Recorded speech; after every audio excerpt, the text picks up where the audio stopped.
Miss Nelson is back from the Miss Nelson collection. One Friday, Miss Nelson told her class that she was going to have her tonsils out. "I'll be away next week," she said, "and I expect you to behave." "Yes, Miss Nelson," said the kids in 207.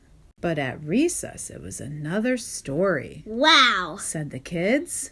"While Miss Nelson is away, we can really act up." "Not so fast," said a big kid from 309.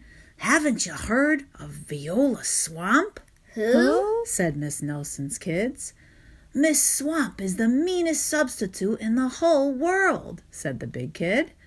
"Nobody acts up when she's around." "Oh," said Miss Nelson's kids. "She's a real witch," said the big kid.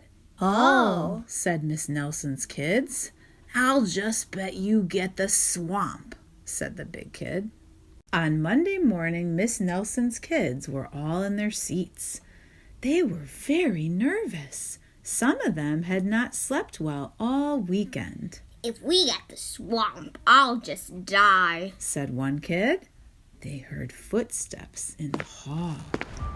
Slowly the knob turned and the door opened. It was Mr. Blansworth, the principal. "I shall personally take over this class," he said. Miss Nelson's kids were so relieved, but they soon learned that Mr. Blansworth was not a lot of fun. All morning, Mr. Blansworth tried to amuse the class with his corny card tricks. "Oh, brother," said the class. That afternoon, Mr. Blansworth showed the class his favorite shadow pictures. "This is kid stuff," said the class.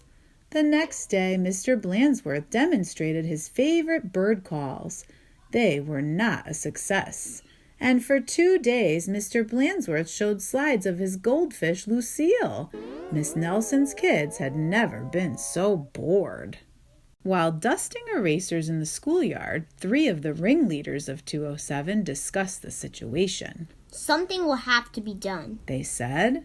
"We must get rid of Blansworth." And they hatched a plot. After school, they painted and sewed and borrowed some old clothes. And they practiced some very difficult stunt work in the backyard. The next day, they weren't in class. "That's too bad," said Mr. Blansworth. "They'll miss all the excitement." Mr. Blansworth was about to show the class his collection of ballpoint pens from all over the world when someone came to the door. Slowly the knob turned and the door opened. "Oh, look," said the class. "Miss Nelson is back." A tall and lumpy Miss Nelson tottered into the room. Mr. Blansworth was surprised. "You're back sooner than we expected," he said.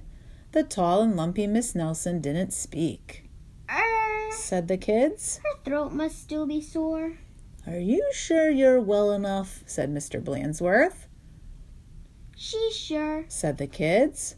"Well, in that case," said the principal, "I'll be getting back to the office. Nice to have you back, Miss Nelson." And he left the room. "Hot dog!" cried the class. "We got rid of Blansworth. Now we can do just as we please." And at the stroke of 10, the kids from 207 left the building. No one stopped them. They went straight to the movies, where they saw The Monster That Ate Chicago twice. "This is really living," they said. Afterward, they went to Lulu's, where they stuffed themselves silly. But soon, they made a serious mistake. Heading back to school, they passed Miss Nelson's house. Miss Nelson couldn't believe her eyes. "Those are my kids," she said in a scratchy voice. "What are they doing out of school? And who is that with them?" Miss Nelson telephoned Mr. Blansworth to see what was going on. "You're not Miss Nelson," said Blansworth. "Miss Nelson is back." And he hung up. "Can't fool me," he said. Said Miss Nelson. "Something will have to be done." And she went to her closet. Back in 207, Miss Nelson's kids were spending an agreeable afternoon.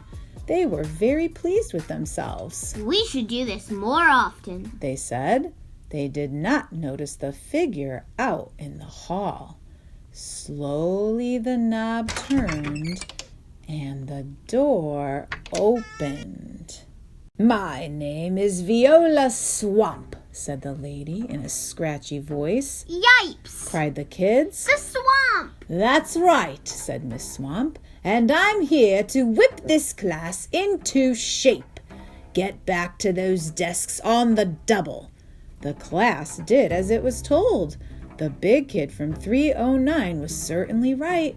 Miss Swamp was a real witch. And she knew how to get results. The class did a whole week's work in no time. "We shouldn't have gotten rid of Blandsworth," they said. "Pipe down," said the Swamp. Or, just then something under a desk attracted her attention. It was a mask. "Aha," said Miss Swamp, "so that's your little game." And she tried on the mask just as Mr. Blandsworth stepped into the room. "Miss Nelson," said Blandsworth, "I'm of the opinion that someone has been impersonating you." "Uh-oh," whispered the kids. "You don't say," said Miss Swamp.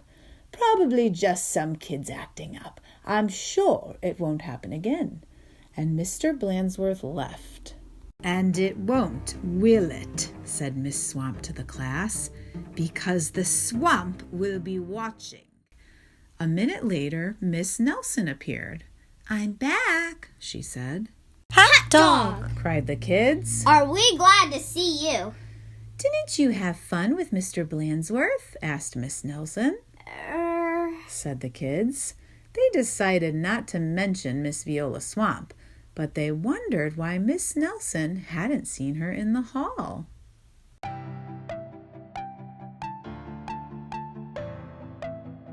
That's the end of Miss Nelson is Back from the Miss Nelson collection. Thanks for listening.